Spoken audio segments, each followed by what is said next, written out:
Hello, I'm Guy Hudson. I'm a physicist and I'm here to talk about dirty electricity.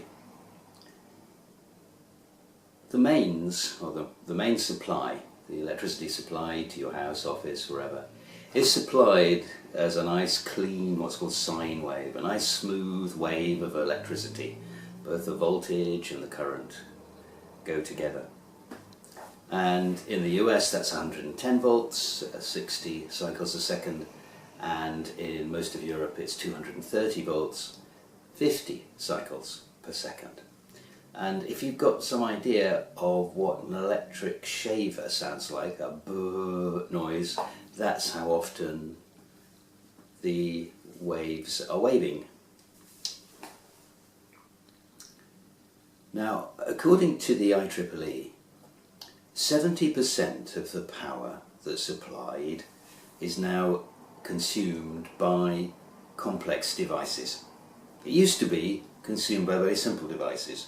The old-fashioned light bulbs, water heaters, single bar electric fires, well, basically just hot wires, very simple devices.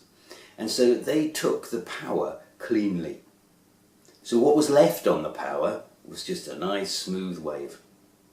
And the voltage and the current were also in step.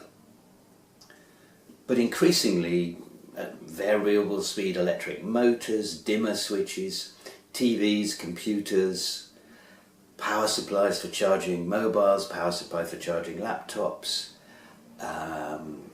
energy efficient bulbs, all of those kind of things, if they're not really well made and really well designed, they take the power in not a clean, simple way.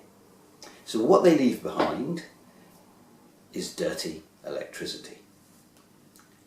And that is spiky, jaggedy, full of much higher frequency stuff.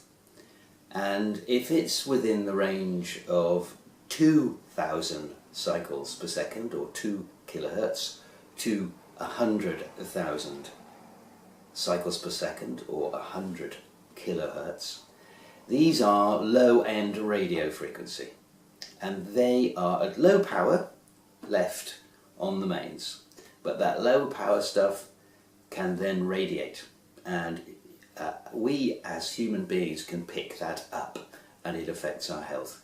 So dirty electricity surrounds us, is everywhere, and is not good for us, and it is a sensible precaution to try and reduce it. And you can buy filters to do that, like the ones we sell, called Stetzer filters.